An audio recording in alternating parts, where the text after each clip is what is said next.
এই মেয়েটি যে তার ভাইকে বাঁচাতে গিয়ে মৃত লাশ রাখা মর্গের ভেতরে ফেসে যায়, কেননা সেইখানে তাণ্ডব চালাতো পুলিশ রফি ভয়ঙ্কর এক অর্গান মাফিয়া। মেয়েটি কি বেঁচে ফিরতে পারবে, অথবা তার ভাইকে বা সে কিভাবে বাঁচাবে? এরকমই অসাধারণ একটি মুভির গল্প নিয়ে আমরা হাজির হয়েছি। তো চলুন শুরু করা যাক।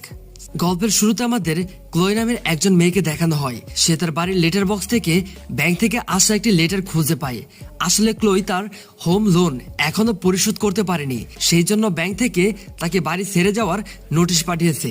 এটি দেখে সে ব্যাংকে কল করে, কিন্তু ব্যাংকের কর্মকর্তারা তার কোনো কথাই শোনে না। এরপর ক্লোই তার ভাই টিজেকে ফোন করে সবকিছু খুলে বলে। পরের দৃশ্যে আমাদের টিজে ও তার বন্ধু রোজকে দেখানো হয়, যারা দুজনেই এক নম্বরের বলদ ছিল। তাদের দুজনেরই টাকার দরকার ছিল, সেই জন্য তারা প্লাস্টিকের বন্দুক নিয়ে একটি দোকানে যায় ডাকাতি করতে। কিন্তু দোকানের ভেতরে আসল বন্দুক নিয়ে তাদের বাপ বসেছিল। সে রোজকে শুট করে দেয়। টিজে রোজকে বাঁচানোর জন্য সেখান থেকে পালিয়ে যায়, ফলে রোজ সেখানেই মারা যায়। টিজে বাড়ি এসে তার বোনকে সবকিছু খুলে বলে। ক্লোই অনেক বুদ্ধিমান ছিল। সে টিজেকে জিজ্ঞাসা করে, গাড়ি কোথায় রেখেছো? টিজে বলে, আমি গাড়ি পুড়িয়ে দিয়েছি, আর এমনিতেও সেটি চুরি করা গাড়ি ছিল। আমাকে ফাঁসানোর জন্য সেখানে শুধুমাত্র রোজের মোবাইল ফোনটি সেখানে রয়েছে। আমরা সকল চুরির প্ল্যান সেই মোবাইলেই করেছিলাম। এদিকে একজন পুলিশ অফিসার শেরিফ এসে লাশটিকে পোস্টমর্টমের জন্য পাঠিয়ে দেয়। আমাদের ক্লোই একজন মেডিকেল স্টুডেন্ট ছিল, তাই সে জানতো লাশের পোস্টমর্টেম হওয়ার আগে পর্যন্ত সমস্ত এভিডেন্স পোস্টমর্টমে রাখা হয়। পোস্টমর্টেমের পরদিন সকালে সমস্ত এভিডেন্স অটোপসি রিপোর্টের সাথে পুলিশের কাছে দেওয়া হয়। এই জন্য সে মোবাইলটা পোস্টমর্টেম রুম থেকে চুরি করার পরিকল্পনা করে। কিন্তু সমস্যা হলো তারা সেখান পর্যন্ত পৌঁছাবে কিভাবে? এই জন্য তারা পোস্টমর্টেম বিল্ডিং এর দেয়ালের নিচ দিয়ে প্রবেশ করতে যায়, কিন্তু তাদের এই চেষ্টা ব্যর্থ হয়। সেজন্য টিজে ক্লোইকে নিয়ে তার একজন বন্ধুর সাথে দেখা করে। সে একজন নার্স ছিল। টিজে তার কাছ থেকে ক্লোভোফল নামের একটি ড্রাগ সংগ্রহ করে। এই ড্রাগ শরীরে প্রবেশ করলে শরীর ঠান্ডা হয়ে যায়, হৃদস্পন্দনও কিছু সময়ের জন্য বন্ধ হয়ে যায়। এমন মনে হয় যে লোকটি যেন মারা গিয়েছে। ক্লোই বলে, আমি ক্লোভোফল নিব, তার আধা ঘন্টা পর তুমি পুলিশকে ফোন দিবে। পুলিশ আমাকে মৃত মনে করে পোস্টমর্টম করতে নিয়ে যাবে, আর আমি সেখান থেকে মোবাইলটি রাতের বেলা চুরি করে আরামসে বেরিয়ে আসবো।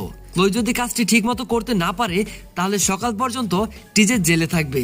যাই হোক, ক্লোই নিজের শরীরে ইনজেকশন পোস্ট করে। এরপর তার যখন জ্ঞান ফিরে, সে নিজেকে পোস্টমর্টেম রুমে আবিষ্কার করে। তার শরীরের জামা কাপড় বলতে শুধু সাদা একটি চাদর এবং পায়ে একটি ট্যাগ লাগানো ছিল। তবে তার মস্তিষ্কে নেশার ঘোর তখনও পুরোপুরি কাটেনি। ক্লোই খেয়াল করে তার পাশে আরো 3টি ডেড বডি রাখা রয়েছে। ক্লোই তখন সেই রুম থেকে পালিয়ে বেরিয়ে যাওয়ার চেষ্টা করে, কিন্তু সে জানালা দিয়ে দেখতে পায় একজন লোক তার রুমের দিকে আসতেছে। এই লোকের নাম কনোর। কনোর এই রুমের ডেড বডির ডিটেলস নোট করতে ও একটি ডেড বডি নিয়ে যেতে এসেছিল।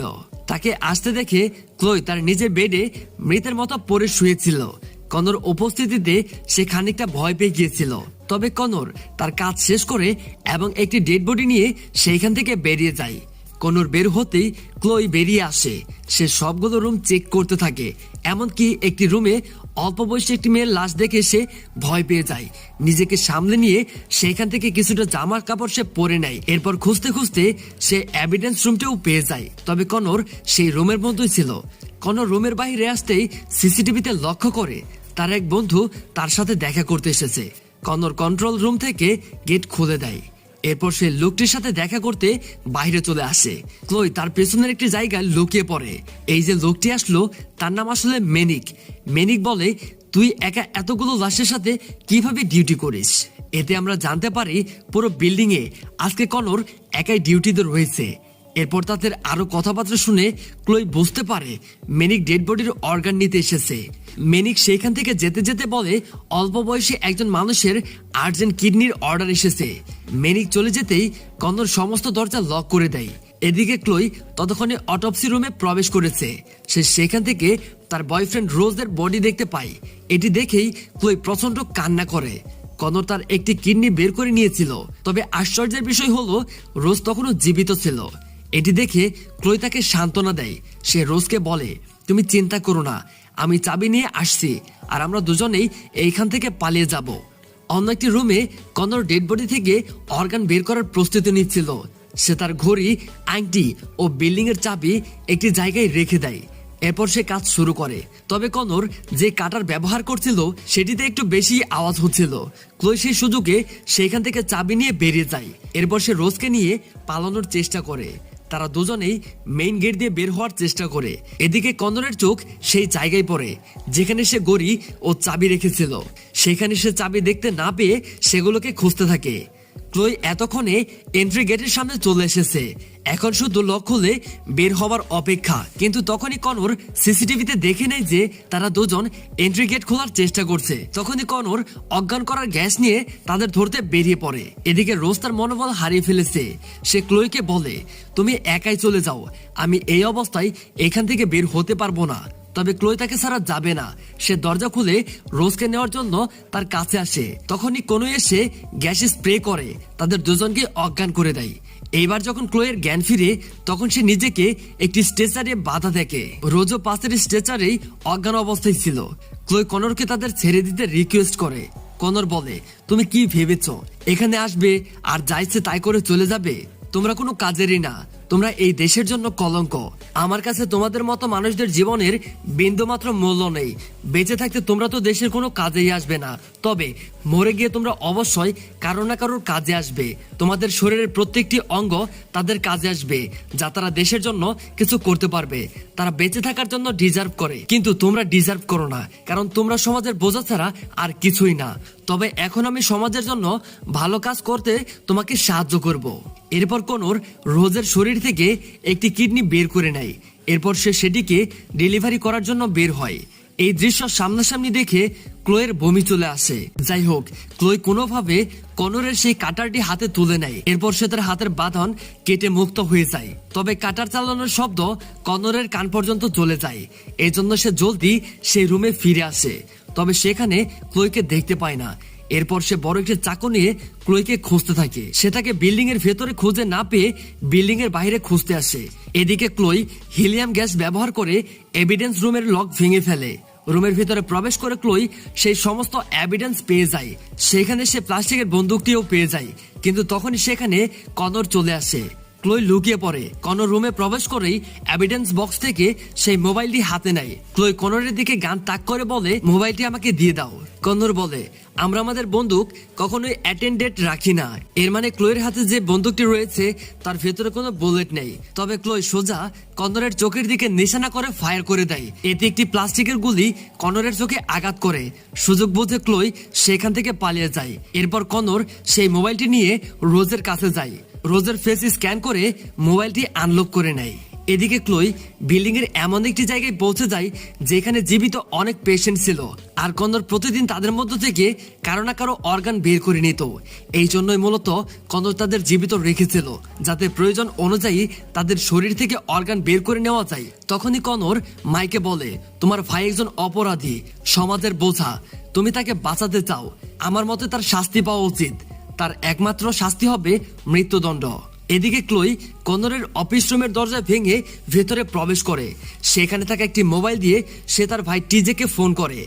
ক্লোই টিজেকে বলে, হয়তো আমি এখান থেকে জীবিত বের হতে পারবো না, তুমি দ্রুত শহর থেকে পালিয়ে যাও। তখনই কনর তার কুকুর নিয়ে সেখানে চলে আসে। কনর কুকুরটিকে ক্লোয়ের পিছনে লাগিয়ে দেয়। এই জন্য ক্লোই সেখান থেকে পালিয়ে যায়। অন্যদিকে টিজে শেরিফকে ফোন করে ক্লোয়ের ব্যাপারে সমস্ত কিছু খুলে বলে। শেরিফ টিজেকে অভয় দেয়। সে ক্লোইকে সাহায্য করার জন্য সেই বিল্ডিং এ যাওয়ার কথা বলে। এদিকে ক্লোই এখনো কুকুর থেকে বাঁচানোর জন্য পালাচ্ছিল। একসময় সে রোজের সেই কিডনি খুঁজে পায়। ক্লোই সেটিকে একটি রুমের ভেতরে ছুঁড়ে মারে। কুকুরটি সে রুমে প্রবেশ করতেই ক্লোই বাইরে থেকে দরজা বন্ধ করে দেয়। এর মানে আপাতত কুকুরের ঝামেলা শেষ। এরপর ক্লোই কন্ট্রোল রুমে যায়। সে সিসি ক্যামেরাতে দেখতে পায় টিজে শেরিফকে নিয়ে চলে এসেছে। এই জন্য ক্লোই কন্ট্রোল রুম থেকে মেইন গেটটি খুলে দেয়। এরপর সে দৌড়ে শেরিফের কাছে চলে যায়। ক্লোই সবাইকে সেখান থেকে পালিয়ে যাওয়ার কথা বলে। শেরিফ বলে, আমরা প্রথম থেকেই এই লোকটির উপর সন্দেহ হয়েছিল। আমার মনে হচ্ছিল এই লোকটি কিছু একটা খারাপ কাজ করতেছে। তখনই আচমকা শেরিফ টিজে ও ক্লোয়ের উপর আক্রমণ করে দেয়, কেননা শেরিফ কনরের লোক ছিল। তখনই ক্লোই সেই নকল বন্দুক বের করে নেয়। সে বন্দুক দিয়ে শেরিফকে ভয় দেখাতে থাকে। কিন্তু তখনই কনর মাইকে বলে দেয়, ক্লোয়ের হাতে থাকে বন্দুকটি নকল, কিন্তু তুমি তাদের মেরে ফেলো না। এরা বেঁচে থাকলে আমাদের কাজে আসবে। ততক্ষণে টিজে ও ক্লোই দৌড়ে বিল্ডিং এর পেছন দিক থেকে পালাতে থাকে। শেরিফ সেই কুকুরটিকে তাদের পেছনে লাগিয়ে দেয়। তবে তারা দুইজন ততক্ষণে বেসমেন্টের দরজা ভেঙে ভেতরে প্রবেশ করে আর সেখানকার গেট ভেতর থেকে আটকে দেয়। এরপর শেরিফ সেখানে এসে বাইরে থেকে সেখানকার দরজাটি বন্ধ করে দেয়। তখনই মেনিক তার ডেলিভারি নিতে সেখানে চলে আসে। তবে কনর বলে আমার আরো 1 ঘন্টা সময় লাগবে। তবে এতে মেনিক তার উপর রেগে যায়। তখন শেরিফের গাড়িটি সেখানে দেখে মেনিক কনরকে বলে, আচ্ছা তাহলে এই শোয়ার তোমার সাথে কাজ করে? তখনই শেরিফ সেইখানে চলে আসে আর মেনিককে শুট করে দেয়, কারণ সে কনরের সাথে কাজ করে সেটি কেউ জানুক সেটি সে চায় না। এদিকে বেসমেন্টে ক্লোই একটি হাতুড়ি নিজের কাছে রেখে দেয়।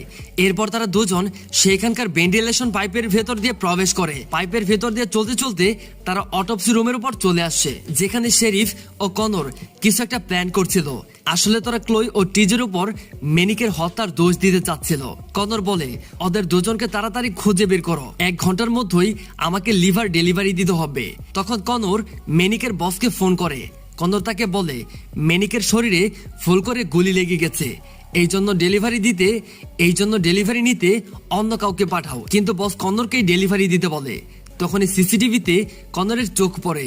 সে দেখে ক্লোই ও টিজে মেনিককে টেনে ভেন্টিলেশন পাইপের ভেতর নিয়ে যাচ্ছে। তারা দুজনেই মেনিকের লাশ নিয়ে সেই রুমে গিয়ে বের হয়, যে রুমে অনেকগুলো জীবিত লোক ছিল। কিন্তু তখনই কনর সেখানে এসে টিয়ার গ্যাস ছুড়ে মারে। ক্লোই তাদের দুজনকেই 2টি অক্সিজেন মাস্ক দিয়ে বলে, তোমরা পেছনের দরজা দিয়ে বের হয়ে যাও, আমি ওকে ধোকা দিয়ে বাহিরে আসতেছি। এরপর টিজে মেনিককে বলে, আমি তোমাকে বাইরে যেতে সাহায্য করব, তার বিনিময়ে তোমরা আমাকে $25,000 দিতে হবে। মেনিক ডিল মেনে নেয়। এরপর সবাই লুকিয়ে পড়ে। শেরিফ ঘরে প্রবেশ করতেই টিজে লুকিয়ে তার পেছনে চলে আসে। টিজে তাকে আক্রমণ করতেই যাচ্ছিল, তখনই কনর পেছন থেকে এসে টিজেকে শক দিয়ে অজ্ঞান করে দেয়। এদিকে গ্যাসের কারণে ক্লোয়ের অবস্থাও খারাপ হয়ে গিয়েছিল। এটি দেখে ক্লোই গ্যাসের সিলিন্ডার উল্টো করে রাখে। শেরিফ কাছে আসতেই সিলিন্ডারে গুলি করে দেয়। এতে সিলিন্ডারটি উড়ে গিয়ে শেরিফের মুখে গিয়ে পড়ে। এতে শেরিফ সেখানে মারা যায়। এখন শেরিফের মৃত্যুতে কনর ভয় পেয়ে যায়, এই জন্য সে সেখানে থাকা সব লোককে গুলি করে মেরে ফেলে। কিন্তু তার তো 1 ঘন্টার মধ্যেই লিভার ডেলিভারি দিতে হবে, সেই জন্য সে কনরকে টেনে নিয়ে যায়। সে মাইকে বলে, শোনো ক্লোই, আমার কাছে সব কয়টি মৃত্যুর জবাব আছে, কিন্তু শেরিফের মৃত্যুর কোনো জবাব নেই। এখন আমার মনে হচ্ছে আমার এখান থেকে বের হওয়া উচিত। তখনই ক্লোই সেখানে চলে আসে। তবে কনর সেখানেই লুকিয়ে পড়ে। ক্লোই টিজের জ্ঞান ফেরানোর চেষ্টা করে, কিন্তু তখনই কনর পিছন থেকে তাকে ধরে ফেলে। ক্লোই হিলিয়াম গ্যাসের সিলিন্ডার উঠিয়ে সোজা কনরের মুখে স্প্রে করে দেয়, ফলে মুহূর্তেই তার অর্ধেক মুখ জমে বরফ হয়ে যায়। ক্লোই সিলিন্ডার উঠিয়ে কনরের মুখে মারতেই তার মুখের অর্ধেক ভেঙে যায়। এতে কনর পাগল হয়ে যায়। সে একটি বড় চাকু নিয়ে ক্লোইকে মারার চেষ্টা করে, কিন্তু তখনই মেনিক পিছন থেকে এসে কনরকে মেরে তার দিয়ে ইন্ড করে দেয়। এখন সেখানে শুধু মেনিক, টিজে আর ক্লোই বেঁচে ছিল। টিজে মেনিককে বলে, আমি আমার কথা মতো আমি তোমাকে বাঁচিয়েছি, এখন আমার $25,000 আমাকে দিয়ে দাও। কিন্তু মেনিক বলে, জানতো আমিই তোমার বাঁচিয়েছি, তারপরও আমি তোমাকে $25,000 দেব, কিন্তু তার বদলে তুমি আমাকে একটি কিডনির ব্যবস্থা করে দিবে। এখন এই 2 ভাই বোনের টাকার দরকার ছিল, এই জন্য ক্লোই গিয়ে কনরের কিডনি বের করে মেনিককে দিয়ে দেয়। এরপর তারা সেই কুকুরটিকেও ভেতরে বন্ধ করে বাহিরে বেরিয়ে আসে। মেনিক তার কথা মতো $25,000 দিয়ে দেয়। ক্লোই মেনিককে বলে, তোমার এখন ডাক্তারের কাছে যাওয়া উচিত। মেনিক বলে, সেইখানেই যাচ্ছি, চলে যাওয়ার পথে তোমাদের ড্রপ করে দেব। এরপর তারা দুজনেই মেনিকের গাড়িতে উঠে প্রশান্তির নিঃশ্বাস নিতে নিতে চলে যায়। আর এই দৃশ্যের মাধ্যমেই আমাদের এই সিনেমাটিও শেষ হয়ে যায়।